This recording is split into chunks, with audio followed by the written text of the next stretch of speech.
शहरापासून खूप दूर एका सुनसान भागात उंच उंच भिंतीआड एक मोठं गोडाऊन होतं. अशी जागा जिथे कोणाचं लक्ष सुद्धा सहज पोहोचू शकत नव्हतं. इथे माणसांची खरेदी विक्री होत असे. गोडाऊनच्या आत अंधार पसरलेला होता आणि त्या शांततेत एक जड दबदब्याने भरलेला आवाज घुमत होता. आज रात्रीचं काम कसल्याही परिस्थितीत पूर्ण झालं पाहिजे. जर एकही चूक झाली तर माझ्या इतका वाईट कोणीच नसेल. हा आवाज होता राघवचा. बाकी सगळे लोक डोळे खाली घालून शांत उभे होते. कोणाचीही हिंमत नव्हती की त्याच्या बोलण्यात मध्ये बोलावं. राघव जितका दिसायला शांत, सुसंस्कृत आणि सभ्य वाटायचा, तितकाच तो आतून धोकादायक आणि निर्दयी होता. एक असा बिझनेसमन ज्याने खूप कमी वेळात अनेक मोठमोठ्या नावांना मागे टाकलं होतं. पण सगळ्यांना हे माहीत होतं की ही यशाची कहाणी त्याच्या कर्तृत्वामुळे नव्हे तर त्याच्या भीती आणि कपटाच्या पायावर उभी होती.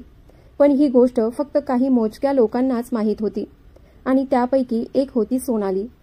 ती एक पत्रकार होती, पण कुठल्याही TRPसाठी ओरडणाऱ्या चॅनलची नाही.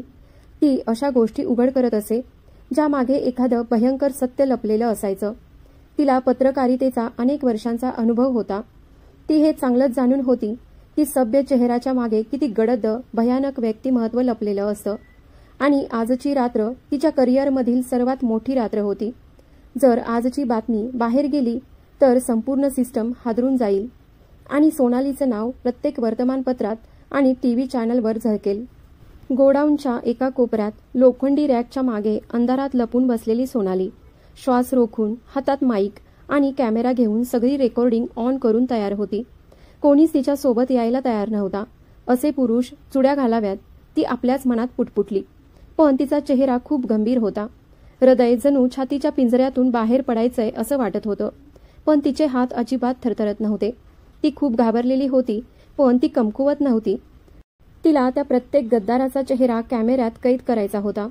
तेवढ्यात अचानक एक आवाज आला. थांबा, काहीतरी अजब वाटतंय. एका अनोळखी माणसाचा आवाज गुंजला. सगळेजण क्षणभरासाठी थांबले. गोडाऊनमधलं आधीचं शांत वातावरण आता अधिकच गहिर आणि भेसूर झालं. राघवच्या चेहऱ्यावर एक मंद पण धोकादायक रहस्य उमटलं. तो म्हणाला, मला माहीत आहे इथे कोणीतरी आहे. तुम्ही सगळे तुमचं काम करत राहा. मी पाहतो काय आहे ते. एक माणूस पुढे सरसावला आणि इतर सगळ्यांना पुन्हा त्यांच्या कामात गुंतवून टाकलं. त्याने एक नजर मारली, जणू जाणून बुजून सोनालीला पळून जाण्यासाठी संधी देत होता. त्याने आपल्या जॅकेटच्या खिशातून एक टॉर्च आणि कदाचित एक छोटी पिस्तूल सुद्धा. सोनालीच्या श्वासांनी क्षणभर थांबावं असं वाटलं. तिने पटकन आपला हात तोंडावर ठेवला. तिच्या अंगावर एक थंडीची लहर उठली होती. तिच्या मनात विचारचक्र सुरू झालं. मी एकटी इतक्या साऱ्या लोकांचा सामना करू शकेन का? तिने सावधपणे कॅमेऱ्याची रेकॉर्डिंग थांबवली. हळूच दुसऱ्या खिशातून आपला फोन काढला. तिला माहीत होतं, जर आज मी पकडले गेले तर ही रेकॉर्डिंग कधीच या जगासमोर येणार नाही आणि माझं मिशन अपूर्णच राहील. ती काही फिल्मी हिरोईन नव्हती. ती फक्त एक सामान्य स्त्री होती, पण एक अशी जी सत्याच्या मागे लागली की ते पूर्णपणे उघड केल्याशिवाय माघारी फिरत नसे. तिला रिपोर्टिंगच्या दुनियेत गुमनाम राहायचं नव्हतं. जसं काही लोक येतात, काम करतात आणि जगातून नाहीसे होतात. ना नाव ना ओळख. पण सोनाली काहीतरी बनू इच्छित होती. शोध घे सोनाली, भानावर ये. तिने स्वतःलाच बजावलं. गोळी थेट हृदयाचा वेध घेऊ शकते. तिने आपला मोबाईल सायलेंट केला आणि अगदी हळूच गोडाऊनच्या एका कोपऱ्याकडे सरकू लागली. गोडाऊनमधील प्रत्येक हालचाल तिच्या नसानसात भिनत चालली होती. त्याला माहीत होतं की इथं कोणीतरी आहे, पण त्याला त्या व्यक्तीला थेट पकडून घाबरवायचं नव्हतं. त्याला तर हा खेळ चालू ठेवायचा होता. शिकार घाबरली पाहिजे, पळत राहिली पाहिजे. तो हळूहळू पावलं टाकत तिच्या दिशेने सरकत होता आणि त्याच्या नजरा अंधारात लपलेल्या प्रत्येक गोष्टीचं निरीक्षण करत होत्या. काय तू स्वतःला फार हुशार समजतेस का? तो हलक्या स्मित हास्यासह मनातच म्हणाला. पण त्याचवेळी सोनाली आपल्या मनात आनंद साजरा करत होती. आतापर्यंत तरी मीच या खेळात जिंकते. तिला माहीत नव्हतं की तो तर तिला बऱ्याच आधी ओळखून बसला होता. आजकाल हे मीडियावाले फार त्रास देतात, तो माणूस म्हणाला. प्रत्येक गोष्टीचा व्हिडिओ बनवून सोशल मीडियावर टाकतात. तेव्हा दुसऱ्या एका माणसाने म्हटलं, वाटतंय इथे कोणीच नाही. कदाचित कोणी पळत जाताना दिसलं होतं. आणि मग बाकीच्यांनी त्याच्या बोलण्यावर हसण्याचा आवाज करत दाद दिली. आता मीडिया फक्त बातमी नव्हती, ती भीती बनली होती. सोनालीने एक खोलसा निश्वास घेतला. ती सावधपणे गोडाऊनच्या बाहेर सरकली. बाहेर पडताच तिने चारही बाजूंना नजर फिरवली. कुणी पाठलाग तर करत नाही ना? त्या माणसाच्या डोळ्यांनी दूरवरून सुद्धा तिला ओळखलं होतं. तुला माझ्यापासून दूर तर राहावंच लागेल, पण माझ्या मागे मागे फिरण्याची शिक्षा मात्र तुला नक्कीच मिळेल. पण सोनाली ती तर जणू जिंकलेल्या लढाईचा जल्लोष करत होती. तिचा चेहरा एक विजयी हास्याने उजळलेला होता. तुला वाटतंय ना की तू मला फसवलंस? तो मनातच हसत म्हणाला. किती मूर्ख आहेस तू. तुला हेच समजलं नाही की मीच तुला ती संधी दिली होती. पण सोनालीला आता पूर्ण विश्वास बसला होता. मी जिंकलेय. आता कोणीच मला माझ्या उद्दिष्टापासून थांबवू शकत नाही. तिने एकदा पुन्हा आपला मोबाईल तपासला. रेकॉर्डिंग पूर्ण होती. प्रत्येक चेहरा, प्रत्येक आवाज, प्रत्येक पुरावा तिच्याकडे होता. रात्रीचे 10 वाजले होते. रस्त्यावर शांतता होती. आकाश ढगांनी झाकलेलं होतं. जणू काहीतरी मोठं रहस्य दडलं होतं.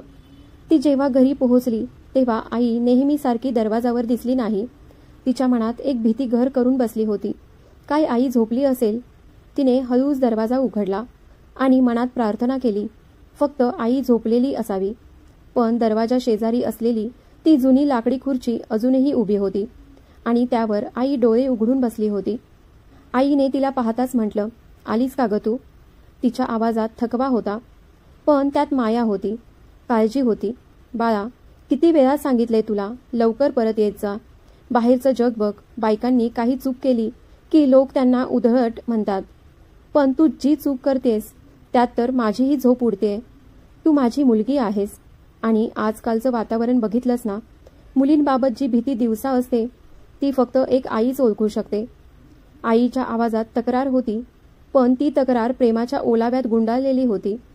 यावेळी सोनालीने काहीच उत्तर दिलं नाही. ती शांतपणे आपली बॅग सोफ्यावर टाकून थेट किचनमध्ये गेली. एक ग्लास पाणी प्यायली आणि काहीही न बोलता मनातली ती खोल शांतता घेऊन पुन्हा आपल्या जागी येऊन बसली.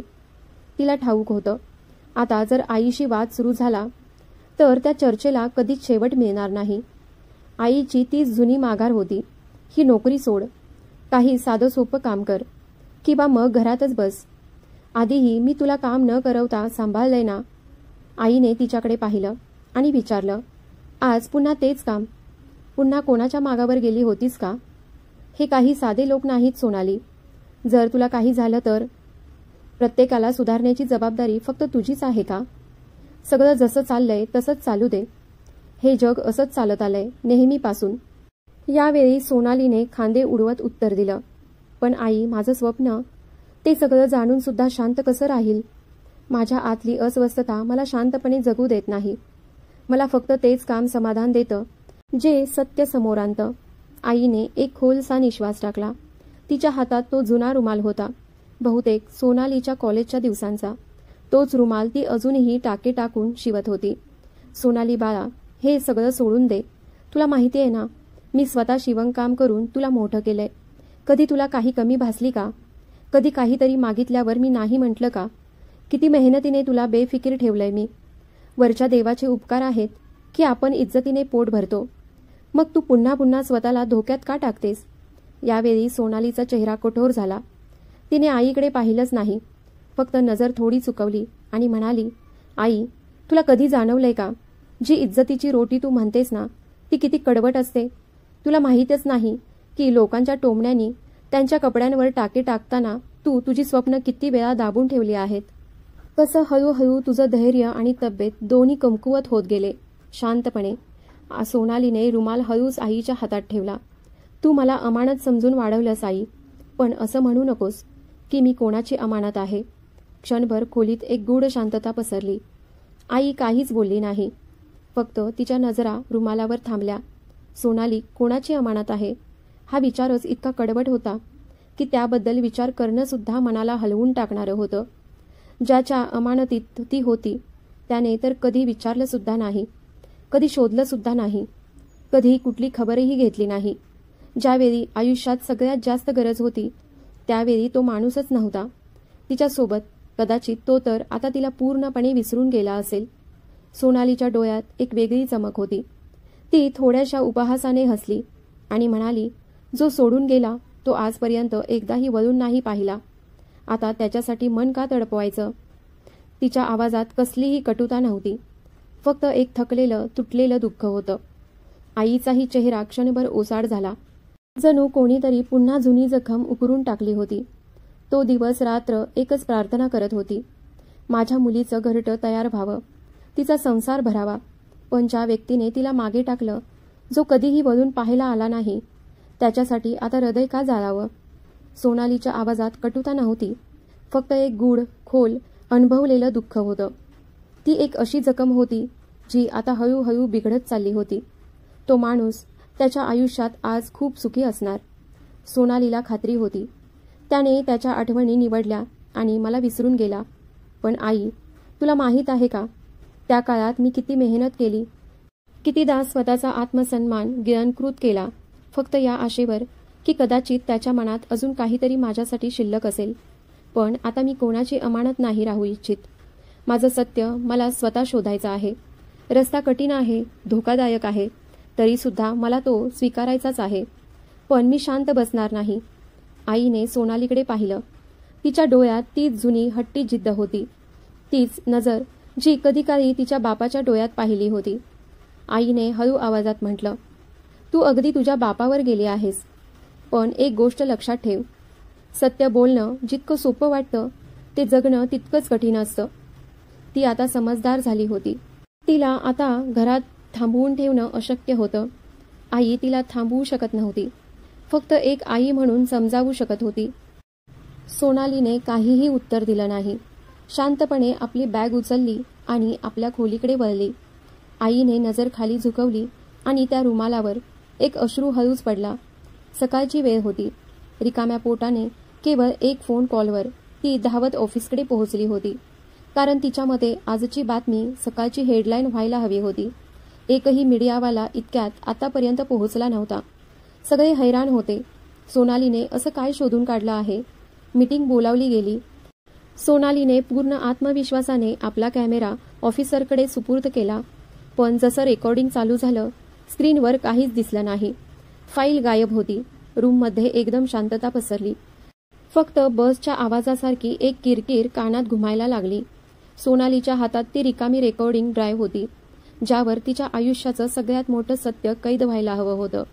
तिचा चेहरा पांढरा फटक झाला. हे कसं होऊ शकतं?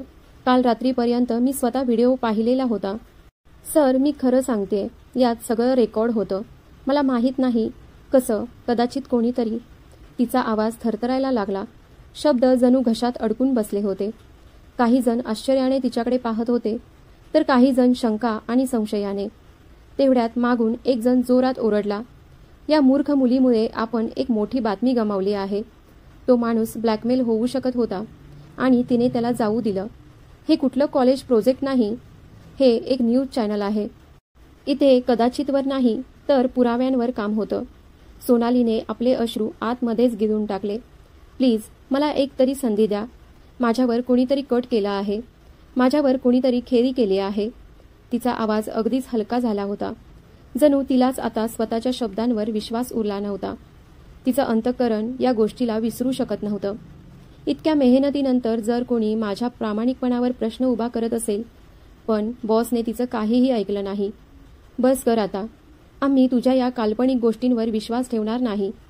त्याने बोट दाखवत तिला गप्प केलं. सोनालीने जणू आपल्या संवेदनांवर धीराचा गोंद लावला होता. डोळ्यात काहीतरी होतं, पण ओठ अजूनही गप्प होते. तुझ्या भावना तुझ्या जागी योग्य आहेत, पण भावनांवर चॅनल चालत नाही सोनाली. म्हणून मी तुला या क्षणी नोकरीवरून काढून टाकतो. सोनालीच्या डोळ्यात धुसरपणा उतरला.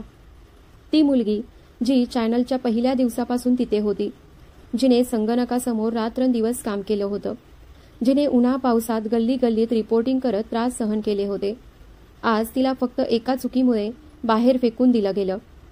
सोनाली क्षणभरासाठी जणू दगडासारखी निश्चल झाली होती. तिच्या हातातून बॅग घसरून जमिनीवर पडली. डोळ्यात पाणी तरळलं. ती काहीतरी बोलायचा प्रयत्न करत होती, पण तिची जीभ तिची साथ देत नव्हती. या ऑफिसमध्ये आता राहणं तिला स्वतःलाच योग्य वाटत नव्हतं. ती बाहेर आली आणि पाहिलं, सूर्य प्रचंड तापत होता.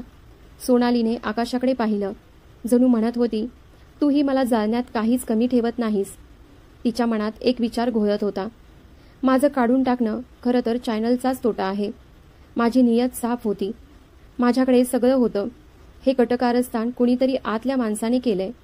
कुणीतरी गद्दारी केली आहे. पण त्या क्षणी तिचं विश्व अंधारात बुडालेलं होतं. रस्त्यावर चालताना तिच्यात आता कुठलीच ताकद उरली नव्हती. सोनाली एका सुनसान फुटपाथवर येऊन बसली. लोक आपापल्या कामात गुंतले होते. गाड्या वेगाने निघत होत्या. बाळं सडकेवर खेळत होती. पण तिचं जग पूर्णपणे उद्ध्वस्त, एकदम शांत झालं होतं. तिने बॅग उघडली, मोबाईल बाहेर काढला, कॅमेरा फोल्डर पुन्हा पुन्हा तपासला. पण प्रत्येक वेळी तोच सन्नाटा. न कोणती फाईल, ना बॅकअप, ना काही पुरावा. जमीन गिळून गेली की आकाश. तो व्हिडिओ शेवटी गेला तरी कुठे? काल ती थेट घरात गेली होती आणि घरातून आज ऑफिसमध्ये. पण त्या रेकॉर्डिंगचा कोणताही माग सापडत नव्हता. पण तिला असा एकही माणूस सापडला नाही ज्याच्यावर ती संशय घेऊ शकली असती. मग तिच्या मनाने सांगितलं, आजचा दिवसच खराब आहे. आईकडून आशीर्वाद घेऊन यायला हवं होतं. ती तर माझी नोकरी गेल्याचं ऐकून खुशच होईल. तिने स्वतःलाच म्हटलं, तू हे योग्य केलं नाहीस सोनाली. तुला समजलं नाही का की हे सगळं एखाद्याच्या प्लॅनिंगचा भाग आहे? तिच्या डोळ्यांसमोर पुन्हा ते क्षण आले. सगळ्यांसमोर माझी कशी बेइज्जती झाली. ती त्या क्षणी पूर्णपणे तुटून गेली. हे लोक कधीच माझं समर्थन करत नाहीत आणि मी मात्र यांच्यासाठी जीव धोक्यात घालते. एक दिवस नक्की येईल जेव्हा मी एक मोठी न्यूज अँकर बनेन आणि हे छोटे छोटे चॅनल्स माझ्यासारख्या रिपोर्टर करता हळहळत राहतील. आणि ज्याच्यासाठी मी आयुष्यातली सगळ्यात मोठी जोखीम घेतली त्याने एका क्षणात सगळं उद्ध्वस्त करून टाकलं. माझी आई बरोबरच म्हणायची, आजकालचं जग असंच आहे. जर त्या दिवशी मी त्या जासूशीच्या ठिकाणी मरून सुद्धा गेले असते तर कदाचित कोणालाच काही फरक पडला नसता. ती हसू लागली. एक अशा प्रकारचं हसू, एक विषारी हसू, जे फक्त तीच ऐकू शकत होती. सोनाली, तुला काय वाटलं? तू एखादी फिल्मची हिरोईन आहेस का? कुणीतरी येईल आणि तुला वाचवेल. तिने आपल्या ओढणीने डोळ्यातले अश्रू पुसले आणि सगळं मागे टाकून निघून गेली. आई म्हणायची, तू कोणाची अमानत आहेस? ती आकाशाकडे बघत म्हणाली, कोणास ठाऊक, तो मूर्ख माणूस आता त्याच्या आयुष्याच्या कोणत्या रंगात रंगलेला असेल. आणि इकडे माझी आई अजूनही त्याच्याच आठवणीत अडकलेली आहे, जो आपल्याला सोडून गेला होता. त्याने कधी वळून पाहिलं तरी का?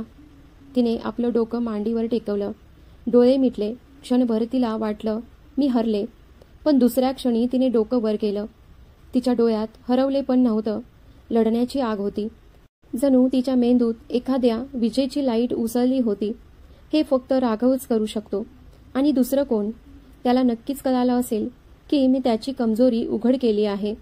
तिने दात खाऊन पुटपुटलं, नाही, तू माझ्याकडून हे हिरावून घेतलंयस. ते मी परत मिळवणारच. तुझं खरं रूप फक्त माझ्यासाठी नाही तर संपूर्ण जगासाठी गरजेचं आहे. त्या वेदनेच्या गोंगाटात तिच्या आतल्या शांत पण ठाम निर्धाराचा आवाज दबून गेला होता. पण तिच्या मनात आता एक वादळ उठलेलं होतं.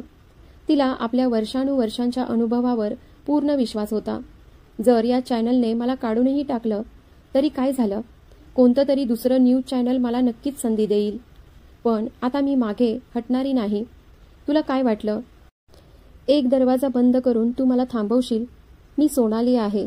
कोणी दिलेली आवाज नाही, तर माझा स्वतःचा आवाज आहे. त्याच वेळी सोनाली उपाशीपोटी आणि रागाने घरातून निघून गेल्यापासून तिची आई खूप चिंतेत होती. ही मुलगी अजूनही तिच्या लहानपणीसारखीच आहे. एकदा काही मनात ठेवलं की मग ते हटतच नाही.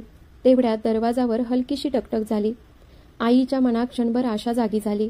कदाचित सोनाली परत आली असेल. तिने पटकन चादर ओढली आणि दरवाजा उघडला. पण दरवाजासमोर सोनाली नव्हती, तर एक तरुण मुलगा उभा होता. ऊन त्याच्या चेहऱ्यावर पडत होतं. आईला तो ओळखता आला नाही. पण त्या तरुणाच्या डोळ्यात एक वेगळी शांतता आणि खोल गूढता होती. नमस्ते आंटी.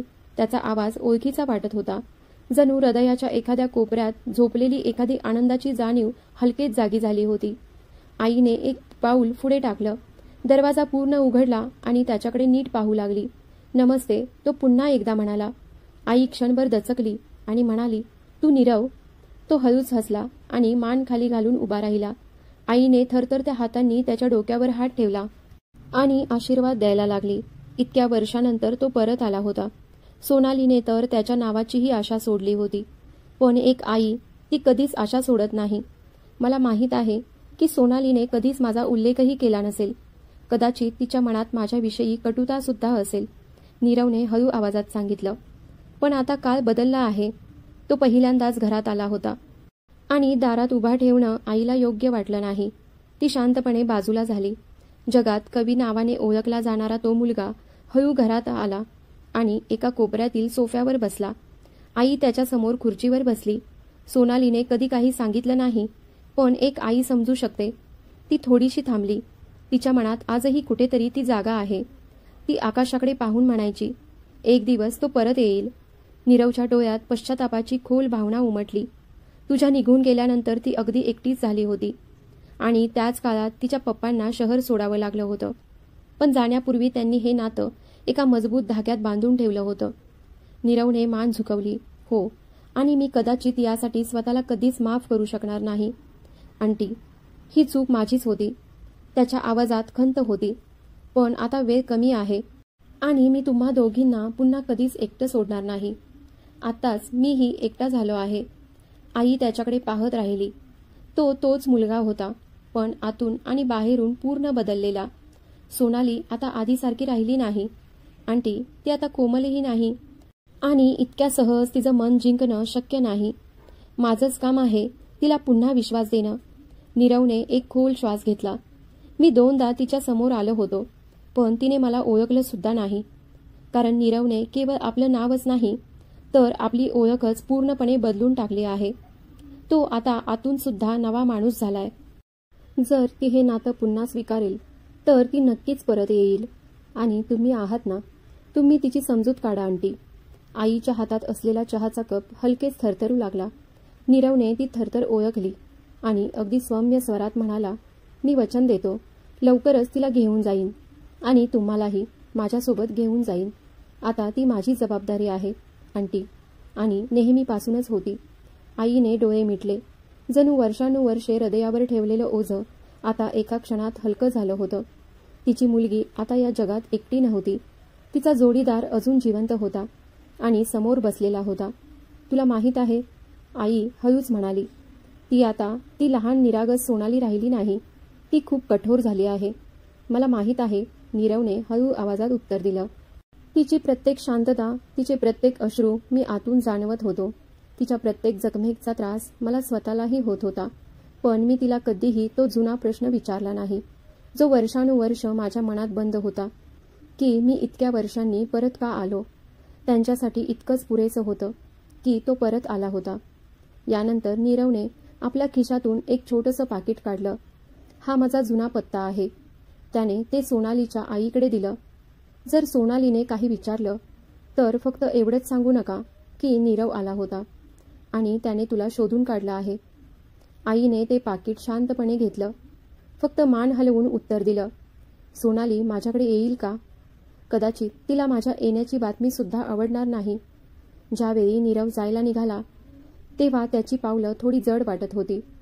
जाता जाता त्याने शेवटची एक नजर त्या छोट्याशा खोलीवर टाकली. मग दरवाजा उघडून तो पुन्हा कबीरच्या नावात हरवून गेला. आईचा ना मीडियाशी संबंध होता ना टीव्हीशी. नाहीतर कदाचित तिने त्याला विचारलं असतं की तू इतक्या वर्षांपासून कुठे होतास. संपूर्ण दिवस सोनालीने फुटपाथवर घालवला होता. जर ती लवकर परत आली असती तर आईला अनेक प्रश्नांची उत्तरं द्यावी लागली असती. रात्री सोनाली घरी परतली. तिच्या चेहऱ्यावर थकवा होता. आत अनेक चिंतेचं ओझं, पण ती कमकुवत नव्हती. आता तिच्या खांद्यावर कोणताच आधार नव्हता आणि ज्या पुरुषाचं नाव तिच्या नशिबात लिहिलं गेलं होतं तोही तिला मागे टाकून निघून गेला होता. ती घरात शिरली. आईने तिला पाहिलं पण काहीही विचारलं नाही. ना उशिराने येण्यावर टोमणा, ना तिच्या थकलेल्या डोळ्यांमध्ये डोकावलं. काही खाणार? तिने फक्त एवढंच विचारलं. कारण तिला माहीत होतं की जे बोलायचं होतं त्याआधी खाऊ घालणं गरजेचं आहे. माझं मन नाही आहे आई, फक्त झोपायचं, खूप थकलीये, सोनाली म्हणाली. ठीक आहे, पण 1 मिनिट थांब. आज एक जण भेटायला आला होता. सोनालीने आश्चर्याने आईकडे पाहिलं. चॅनलवाले? माफी मागायला आलेत का? नाही, कोणी दुसराच. आईने एक पाकिट तिच्या हातात दिलं. सोनालीने जसा तो लिफाफा पाहिला नीरव तिचं हृदय क्षणभर थांबलं. डोळे पापण्याही विसरल्या. हे काय आहे? तिने काहीसं सावरून विचारलं. नीरव आला होता. तो म्हणाला की त्याने तुला शोधून काढले आणि लवकरच तो तुला घेऊन जाईल. सोनालीचा श्वास विस्कळीत झाला. ती काहीतरी बोलू पाहत होती. पण मी गेलीच कुठे होते? मी तर तिथेच होते जिथे त्याने मला सोडलं होतं. तिने लिफाफा उघडला. त्यात एक जुना पत्ता होता आणि एक सरळ साधी ओळ. मी कधीच तुझ्यापासून दूर गेलो नव्हतो. फक्त वेळ आणि परिस्थितीपुढे गप्प झालो होतो. आता वेळ आलाय की मी माझं वचन पूर्ण करू शकेन. नीरव. सोनालीच्या डोळ्यात वादळ उठलं. मनात एक विचित्र गुंतागुंत, आश्चर्य, राग सगळं एकत्र उसळून आलं होतं. नीरव का आलाय? तो कुठे होता इतकी वर्ष? जेव्हा मला सर्वात जास्त गरज होती तेव्हा तो नव्हता, आणि आता जेव्हा माझ्याकडे काहीच उरलेलं नाही, ना वडील, ना सुख, ना नाती, आता तो का परत आलाय? तिच्या डोळ्यांसमोर एका मागोमाग एक पुरुषांचे चेहरे तरळले. प्रत्येकजण ज्यांनी तिचा विश्वास तोडला होता. वडिलांशिवाय या जगात एकही पुरुष माझ्यासाठी चांगला नाही. प्रत्येकाने फक्त मुखवटेच घातले होते. आता इतक्या वर्षानंतर परत येऊन काय मिळवायचं आहे? सोनालीचं अंतःकरण थरथरून गेलं. परत आलास, परतून काय करशील? माझी कमकुवती वापरशील का? यावेळी मी तुटले तर मी स्वतःला सावरू शकणार नाही. तिच्या आवाजात भीती नव्हती. एक खोल अंतर्मुख दुःख होतं. पण तिच्या नशिबाने विणलेली चादर आता एक गुपित नव्हे तर एक युद्धाचं रणांगण बनत चाललं होतं. आईने तिला समजावण्याचा प्रयत्न केला. तो आता पहिल्यासारखा राहिलेला नाही. कमकुवत, निमूट राहणारा तो मुलगा आता उरलेला नाही. बघशील तर कदाचित ओळखणारही नाहीस. तो खूप सावरलाय, खूप बदललाय, खूप देखणाही झालाय. सोनाली म्हणाली. अंदाज बदलून काय होणार? धोका देणाऱ्याचा चेहरा कितीही सुंदर असला तर सत्य डोळ्यात दिसतं, आणि मी तेव्हाही ओळखू शकले नाही, म्हणूनच एवढा मोठा धोका खाल्ला. आईच्या चेहऱ्यावर मात्र एक न संपणारा विश्वास उमटला होता. जणू तिचं हृदय तिला सांगत होतं, एकदा त्याला भेट. तो तुझं सगळं दुःख, सगळे शंके गिले स्वतः मिटवेल. आई म्हणत होती. मी त्याच्या डोळ्यात पश्चाताप पाहिलाय. पण सोनालीने नीरवशी संपर्क करण्याचा काहीही प्रयत्न केला नाही. सध्या तिच्यासाठी सगळ्यात महत्त्वाचं होतं तिचं काम, तिची नोकरी. ती प्रत्येक ऑफिसचं दार ठोठावत होती. प्रत्येक सकाळी नवीन आशा घेऊन एखाद्या न्यूज चॅनल, वेब मीडिया किंवा एजन्सीच्या बाहेर उभी राहत होती. पण प्रत्येक वेळी कधी जुना आरोप तोंडावर फेकला जात होता, तर कधी फक्त एक थंड, नकारात्मक उत्तर मिळत होतं.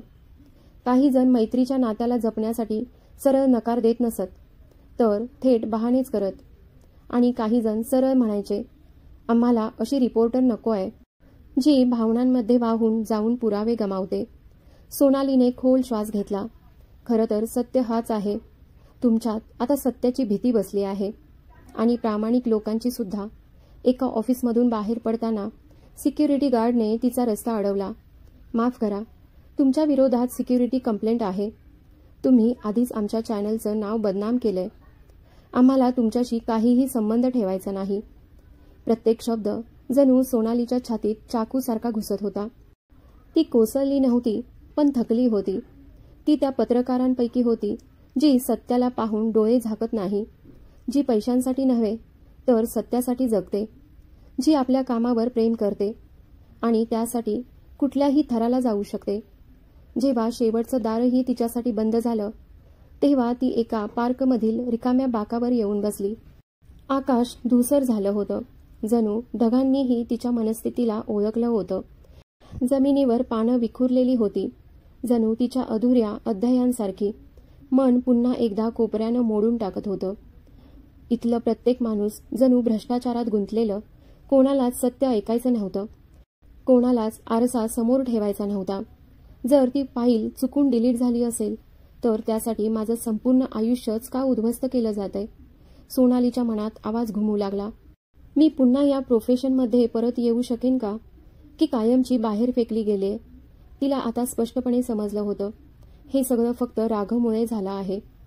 तिने कधीही असा एकही मित्र बनवला नव्हता जो आज तिच्या पाठीशी उभा राहिला असता. कदाचित मी कधीच कोणाला माझं मानलंच नाही. की कोण होतच नाही जो मला खरंच समजून घेईल, ती स्वतःशीच बोलली. तेवढ्यात एक विचार तिच्या मनात विजेसारखा चमकून गेला. तिच्या डोळ्यात एक चमक आली, एक चालाक चमक, जी तिला दिशा दाखवत होती. जेव्हा सगळी दारं बंद होतात तेव्हा शत्रूचं दारच सगळ्यात जवळ असतं. सोनाली सरळ बसली. तिचा मेंदू वेगाने काम करू लागला. तिची पावलं न कळत एका दिशेने वळू लागली. कविराजचा ऑफिस, त्याचं एम्पायर, आणि आता सोनाली, जी एकेकाळी त्याच्यापासून दूर जाण्याची धडपड करत होती, तीच आता त्याच्याकडे परत जायचं ठरवत होती. तिने लगेच मोबाईल उघडला, एक बिझनेस वेबसाईट उघडली आणि कब इंडस्ट्रीजचे करिअर पेज शोधून काढलं. थोड्याच वेळात तिचं बोट एका पोस्टवर थांबलं. मीडिया असिस्टंटची व्हॅकन्सी. जणू नशिबाने तिला स्वतः रस्ता दाखवला होता. हा योगायोग असू शकत नाही. ही वरची दुसरी संधी आहे. कदाचित यामागे काही उद्दिष्ट असेल, किंवा नशिबानेच माझं दार ठोठावलंय, किंवा ही कोणीतरी दुसरी खेळी असू शकते. पण एकदा मी त्या ऑफिसमध्ये शिरले तर राघवचे सगळे रहस्य माझ्यासमोर उघड होतील. आणि तेव्हा राघव, तूही बघ, तुझा तख्त डोलू लागेल. तेव्हाच ती त्या बाकावरच बसून आपला रिझ्यूम संपादित करू लागली. तिने जुन्या चॅनलचं नाव हटवून त्याच्या जागी लिहिलं, prince journalist investigative storyteller. शब्दांचा सूर थोडा सौम्य केला, पण तिचा हेतू आतून अतिशय स्पष्ट होता. तिने फॉर्म भरून पाठवून दिला. आता पुढचा काळच ठरवणार होता. ही चाल तिने खेळली होती की तिच्या विरोधात आधीच कोणी दुसरी चाल रचली होती, काय माहीत, ज्याला ती आजपर्यंत फक्त एक मोहरा समजत होती. तो एव्हाना कदाचित दुसऱ्याच बिसातवर तिला मोहरा बनवून खेळत असेल. तिच्या मोबाईलवर कॉल आला.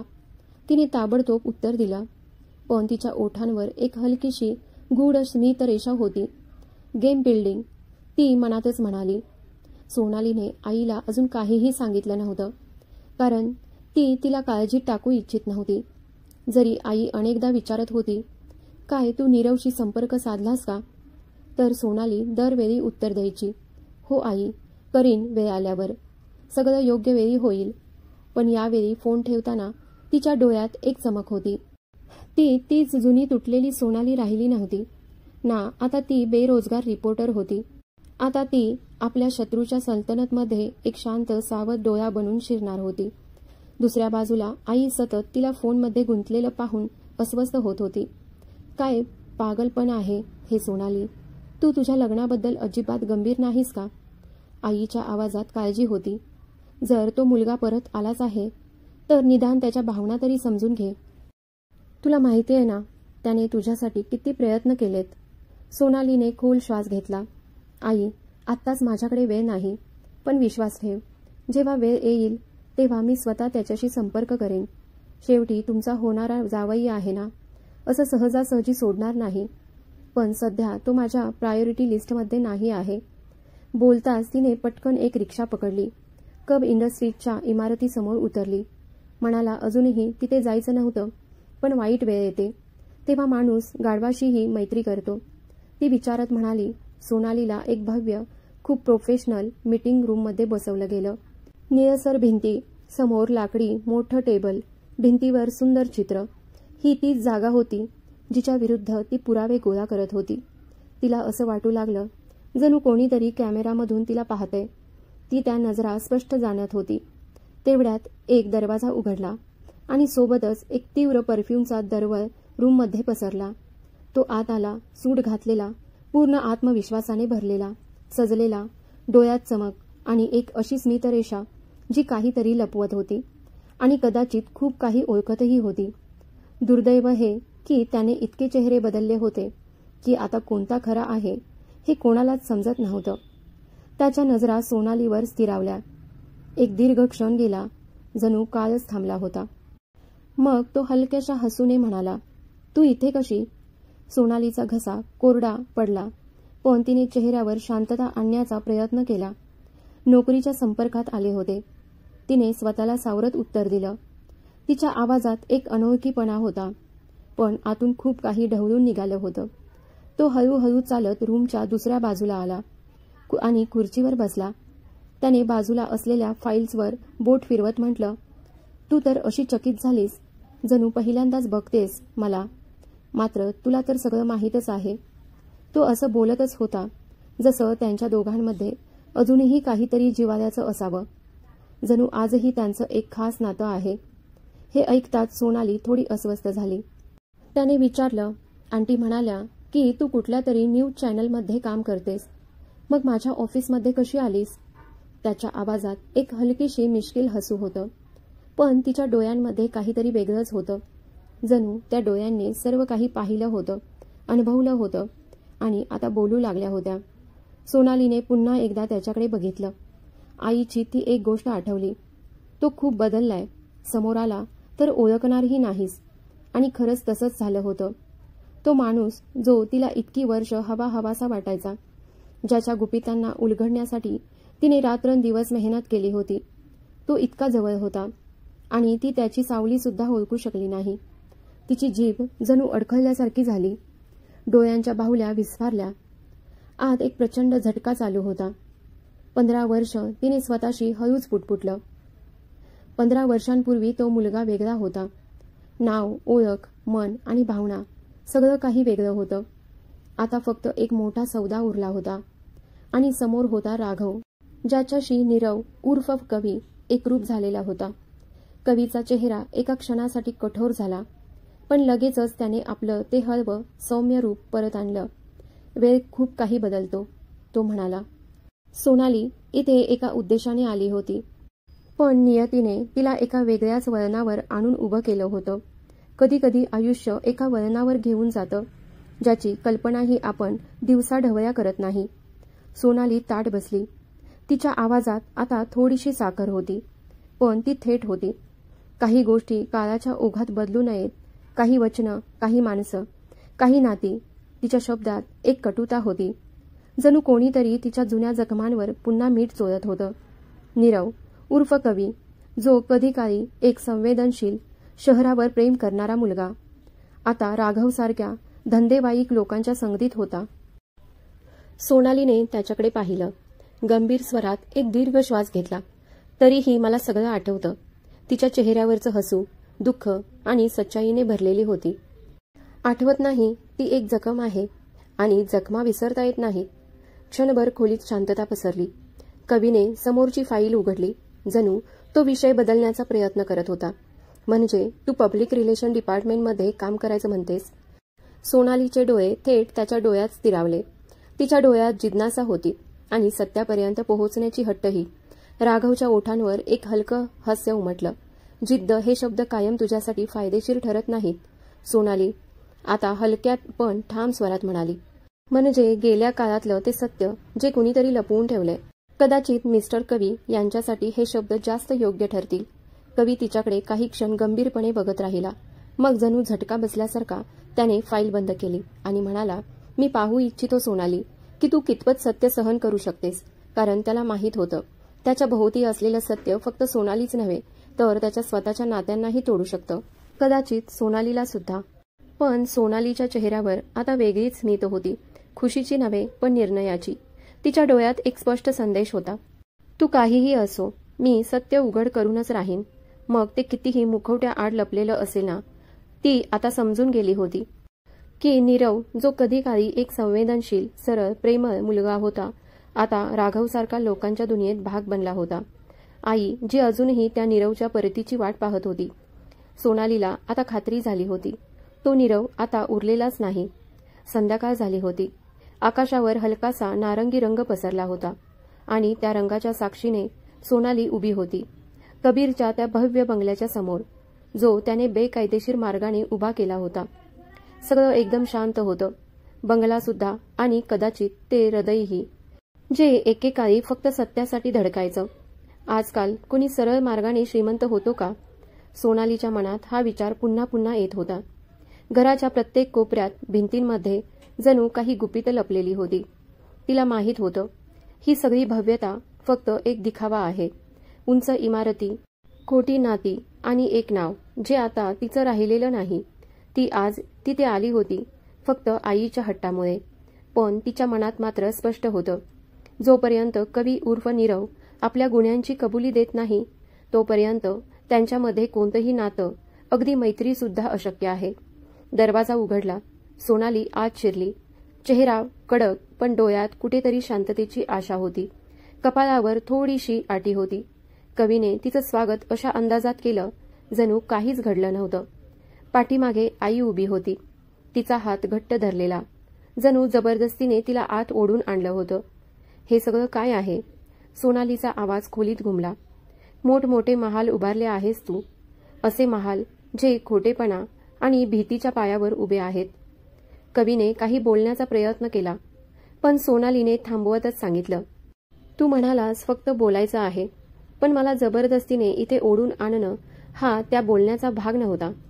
आई काही बोलायला आली, पण कवीने सौम्यपणे हात वर करून थांबवलं. आंटी, प्लीज तुम्ही आराम करा, मी सोनालीशी बोलतो. आई शांतपणे आत निघून गेली. सोनालीने रागाने आपली बॅग सोफ्यावर फेकली आणि थेट कवीच्या समोर उभी राहिली. तुला काय वाटतं? तू माझ्या आईला फसवू शकतोस, पण मला नाही. माझे निर्णय कोणीही माझ्याकडून हिरावून घेऊ शकत नाही. तुझं नाव त्या कागदावर का असेना? कवी शांत होता, जणू तो आधीच या वादळासाठी तयार बसलेला होता. मी तुला जबरदस्ती करत नाही सोनाली, मी तुला वाचवत आहे, तो शांतपणे म्हणाला. तुला कल्पना नाही तू कोणाशी भिडली आहेस. मी तुला आणि स्वतःला यामध्ये ओढू शकत नाही. सोनालीच्या डोळ्यात रागाने जळजळाट झाला. धोका माझ्यामुळे नव्हता, मी तर स्वतःच धोक्यात होते आणि अजूनही आहे. तूच होतास ना ज्याने मला अर्ध्या वाटेत सोडून दिलं, जेव्हा मला सर्वात जास्त तुझी गरज होती. तूच मला धोका मांडलंस. सोनालीचा आवाज कापरा होता. हो, काही क्षणासाठी मी गप्प राहिलो, कारण मला वाटलं की तू वाचली पाहिजेस. मी तुला माझ्या मार्गातून दूर केलं, फक्त इतक्यासाठी की तू सुरक्षित राहावीस, कवीने शांत स्वरात म्हटलं. सोनालीच्या आत काहीतरी अडकलं होतं. पत्नी हे शब्द इतक्या सहज वापरू नकोस. या नात्यात आता कागद उरलेत, भावना नाहीत. मी फक्त एक नाव होते, ज्याचा तू आपल्या सोयीसाठी वापर करू शकतोस. कवीची नजर खाली गेली, मग थोड्या वेळाने वर आली.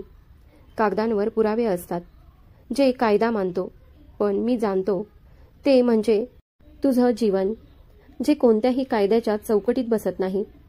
तुझी किंमत माझ्यासाठी त्या सगळ्या जगापेक्षा जास्त आहे, जी तू बदलवण्याचा प्रयत्न करतेस. सोनालीच्या डोळ्यात अजूनही राग होताच, पण आत काहीतरी हळूहळू मोडत चाललं होतं. ती शांतपणे सोफ्यावर बसली. नीरव कवी तिच्या समोर बसला. नजरा गंभीर होत्या, पण त्यात एक थकवा सुद्धा स्पष्ट दिसत होता, जणू तो बरंच काही मनात दडवून बसला होता. तुला माहिती आहे ना, सोनालीचा स्वर हळू होता, पण त्यात थरथर होती. दुःख होतं. मला सर्वात जास्त भीती कशाची होती? की मी पुन्हा कोणावर विश्वास ठेवू शकणार नाही, आणि तूच ती भीती खरी केलीस. कवी काही क्षण थांबला.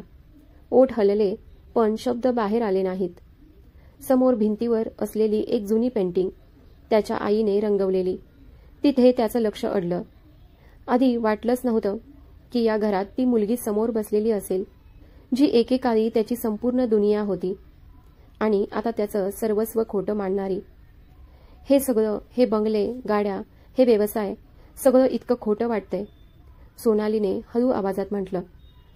तुला पाहून तर असं वाटतच नाही की तू तोच नीरव आहेस, ज्याला सगळ्यात प्रामाणिक मुलांपैकी एक समजलं जायचं.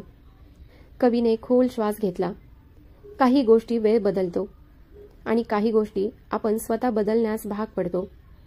सोनालीने त्याच्या डोळ्यात बघितलं. आणि तू स्वतःला वाचवलंस. कवीच्या ओठांवर एक हलकी हसू उमटली, पण त्यात काहीच ऊब नव्हती. एक बेईमानी होती. शायद मी फक्त इतकंच शिकलोय की जगायचं कसं. काही क्षण शांततेत गेले. सोनाली उठली आणि खिडकीजवळ गेली. बाहेर हलकी पावसाची रिमझिम सुरू होती. कोपऱ्यात कुठेतरी एक जुनं संगीत मंद स्वरात वाजत होतं, पण आता ते जास्त गडद वाटू लागलं. मी विचार केला होता, यावेळेस मी तुझं आणि तुझ्या साथीचं खोटं उघड करेन. रात्रीच्या रात्री पुरावे शोधत होते, तुझ्या जुन्या व्यवहारांच्या नोंदी तपासत होते. ती खिडकीबाहेर पाहत बोलत होती. तेवढ्यात कवी मागून तिच्या जवळ आला. कधी कधी अधुरी वाटणाऱ्या गोष्टीच सगळ्यात योग्य असतात. फक्त पाहण्याचा दृष्टिकोन बदलावा लागतो. सोनाली मागे फिरली. तिच्या डोळ्यात प्रश्न होते, पण राग नव्हता. एक बेचैन स्पष्ट जिज्ञासा होती. तुला नेमकं काय म्हणायचं आहे? कवी काही क्षण गप्प राहिला. मग म्हणाला, जर मी सांगितलं की तू जे पाहतेस ते फक्त एक चेहरा आहे आणि हे सगळं मी केवळ तुला वाचवण्यासाठी केलं. सोनाली हसली, पण त्या हसण्यात विष होतं. तुला खरंच वाटतंय की मी इतकी भोळी आहे? नाही, कवीने गंभीरपणे म्हटलं. मला माहीत आहे की तू किती खंबीर आणि समजूतदार आहेस, पण मला हेही माहीत आहे की या खेळात तू नसली असतीस तर बरं झालं असतं. कारण तू त्या रहस्याच्या इतक्या जवळ पोहोचली आहेस ज्याला समजून घेण्यासाठी फक्त धाडस नाही तर स्वतःचं सर्वस्व पणाला लावावं लागतं. सोनालीच्या डोळ्यात शंका खोलवर झिरपत गेली. कुठलं रहस्य? आणि तुला काय फरक पडतो त्याने? कवीचे डोळे आता तीव्र झाले होते. तो पुढे झुकला आणि हळू आवाजात म्हणाला, कारण त्या रहस्यात राघव आहे. आणि राघव तुझा शत्रू नाही, माझाही आहे. राघव, ते नाव जे सोनालीच्या मनात फक्त धुसरसं होतं, जी अजून त्याला पूर्ण ओळखू शकली नव्हती, पण आता ती धुसरता हलकी होऊ लागली होती. तू त्याला ओळखतोस? सोनालीने विचारलं. मी देखील वर्षानुवर्ष त्याच्या मागावर आहे. सोनालीच्या चेहऱ्यावर रंग फिकट झाला. तुला काय सांगायचं आहे नक्की? मी एक बिझनेसमन आहे. कवीने पहिल्यांदाच आपली खरी ओळख थोडीशी उघड केली. मी इथे पैसा कमवण्यासाठी नाही, तर मी इथे आहे कारण त्याला उघडं करणं माझं ध्येय आहे. त्या माणसाला, ज्याने फक्त माझं कुटुंबच नाही तर तुझं आयुष्यही उद्ध्वस्त करण्याचं कारस्थान रचलं होतं. सोनाली काही क्षण शांत राहिली. सोनालीच्या हृदयाचं धडधडणं वेगाने वाजत होतं. मनातल्या प्रश्नांचं चक्र अधिक वेगाने फिरू लागलं होतं. तू मला हे आधी का नाही सांगितलंस? ती हळूच म्हणाली. कारण ज्या दिवशी मी तुला सगळं सत्य सांगितलं असतं, कवीचा स्वर हलकासा थरथरत होता, त्या दिवशी तू माझ्यासोबत नसतीस, तर माझ्या विरुद्ध उभी राहिली असतीस. आणि हाच तर राघवचा खेळ होता की आपण एकमेकांवर शंका घ्यावी. खोलीत एक दीर्घ शांतता पसरली. मग कवीने हळूच पुढे जाऊन तिच्या खांद्यावर हात ठेवला. सोनाली, हे खोटं नाही की मी तुला वाचवू इच्छितो, पण हेही सत्य आहे की मी स्वतः दररोज एका मोठ्या धोक्यात जगतो. आणि तू जर माझ्याजवळ राहशील तर तुझं आयुष्य देखील त्या धोक्याच्या छायेत असेल. सोनालीचे डोळे पाणावले. तिला कळेना की ती विश्वास ठेवावा की नाही. पुन्हा एकदा जुन्या रागात स्वतःला अलगद बांधून घ्यावं का? आपल्याला आता एकत्र लढावं लागेल. कवीच्या डोळ्यात आता एक वेगळीच ठिणगी होती. आपल्याला त्याचा खरा चेहरा जगासमोर आणायचा आहे, ज्याने आपल्यामधील विष पेरलं, तुझा विश्वास मोडला आणि मला तुझ्या नजरेतून खाली उतरायला भाग पाडलं. सोनालीने हळूच त्याच्याकडे पाहिलं. पहिल्यांदाच तिला त्याच्यात कवी नव्हे तर नीरव दिसला. नीरवने सांगितलं, तो राघवसोबत जोडलेला नाही, तर त्याला स्वतःच्या जाळ्यात अडकवायच्या मोहिमेवर आहे. रात्र आता गडद होत चालली होती. वारं झपाट्याने वाहत होतं. खोलीतील दिव्यांची मंद पिवळी झळाळी त्या क्षणांना गंभीर करत होती. सोनाली खिडकीजवळ बसली होती, डोळे एका बिंदूवर, पण मन मात्र असंख्य विचारांत. कवी म्हणजे नीरव अजूनही खोलीत होता, पण यावेळी त्याच्या मधील भिंत कोसळली होती. ते आता एकाच दिशेने पाहत होते, राघवच्या विरोधात. तर राघवने तुझ्या कुटुंबालाही उद्ध्वस्त केलं? सोनालीने विचारलं. नीरवच्या डोळ्यात एक खोल दुःख पसरलं. हो, माझे वडील एक प्रामाणिक IPS ऑफिसर होते. त्यांनी राघवच्या बेकायदेशीर धंद्यांचं भांडाफोड केलं, पण त्यांच्याकडे असलेले पुरावे कधीच कोर्टात पोहोचू शकले नाहीत, कारण एक अपघात झाला जो खरं तर एक खून होता. सोनालीचा गळा कोरडा पडला. आणि तुझी आई ती हॉस्पिटलच्या चक्रा मारत राहिली, पण शेवटी तीही गडगडून कोसळली. मी फक्त 17 वर्षांचा होतो, पण त्याच वेळी मी ठरवलं की या माणसाला त्याच्या शेवटापर्यंत नेणारच. मग पोलिसात भरती का नाही झालास? नाही, तो हसला. मी त्यापेक्षा कठीण मार्ग निवडला. एक विशेष गुप्त संख्या जॉईन केली. माझं नाव, ओळख सगळं मागं टाकून मी परत या शहरात आलो, कवी बनून राघवच्या जवळ पोहोचण्यासाठी. सोनाली अवाक झाली. मग आपण पहिल्यांदा जेव्हा भेटलो होतो ती हळू आवाजात म्हणाली. हो, तेव्हाही मी मिशनवरच होतो. पण तेव्हा मला माहीत नव्हतं की तू त्या व्यक्तीशी जोडलेली आहेस, ज्याच्या मागे मी इतक्या वर्षापासून लागलो होतो. पण मला त्याच्याशी काय संबंध होता? तुझा कॉलेज प्रोजेक्ट तोच तर होता. तो वेअरहाऊस आणि ती अपूर्ण रिपोर्ट. त्याच ठिकाणी 8 वर्षांपूर्वी एका मुलीचा खून झाला होता. तू अनाहूतपणे ती जागा लोकांच्या लक्षात आणून दिलीस. सोनालीला श्वास घ्यायचा सुद्धा अवकाश उरला नाही. माझ्यामुळे हे सगळं नाही, नीरव पटकन म्हणाला. तू काही चुकीचं केलं नाहीस, पण त्याचवेळी त्याने तुला ट्रॅक करायला सुरुवात केली आणि म्हणून तू मला वाचवण्यासाठी खोटं बोललास. सोनालीच्या डोळ्यात आता थोडं ओलसर होतं. मी तुला कधीही इजा पोहोचवली नाही नीरव. एक पाऊल जवळ आला, पण त्यावेळी सत्य सांगणं अशक्य नव्हतं.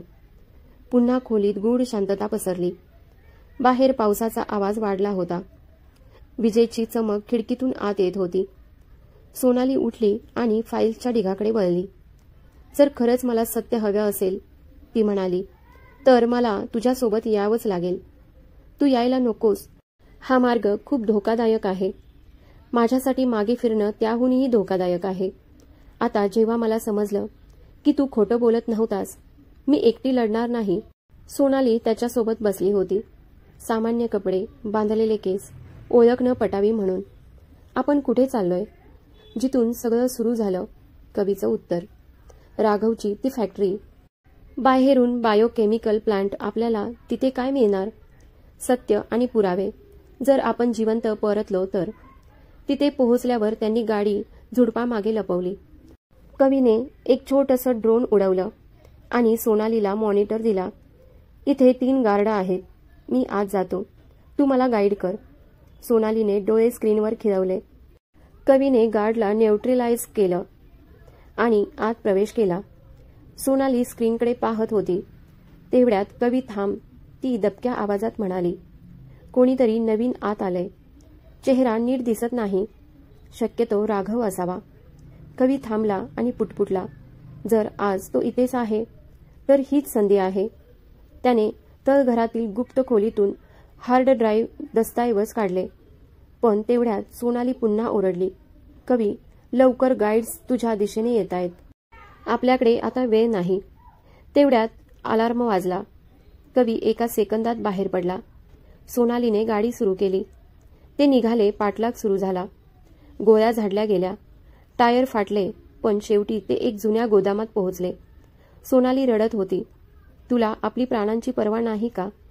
जर हे पुरावे मी आणले नसते तर कधीच कोणी आणू शकलं नसतं. रात्र सरली होती.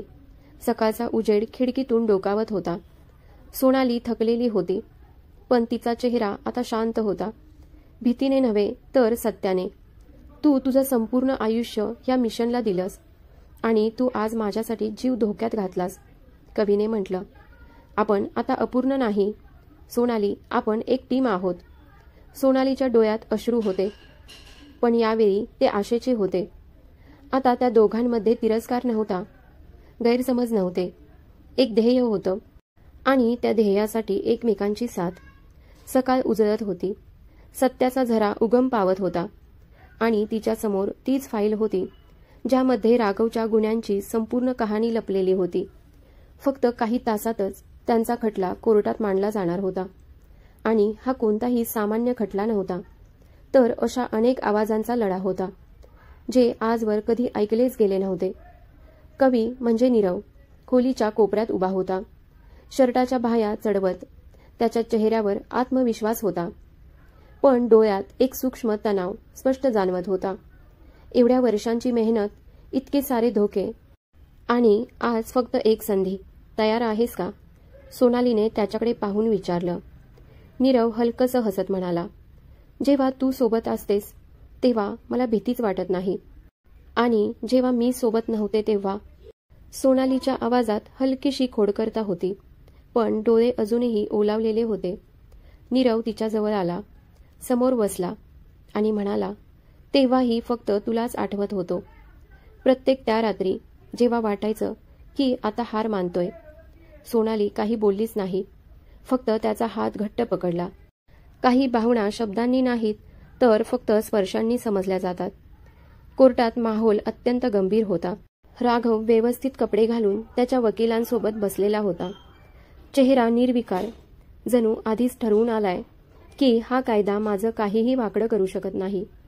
पण आज त्याला माहिती नव्हतं की नीरव केवळ एक एजंटच नाही, तर एक असं वादळ झाला होता जो त्याच्या गुन्ह्यांच्याच वाऱ्यांनी उभा राहिला.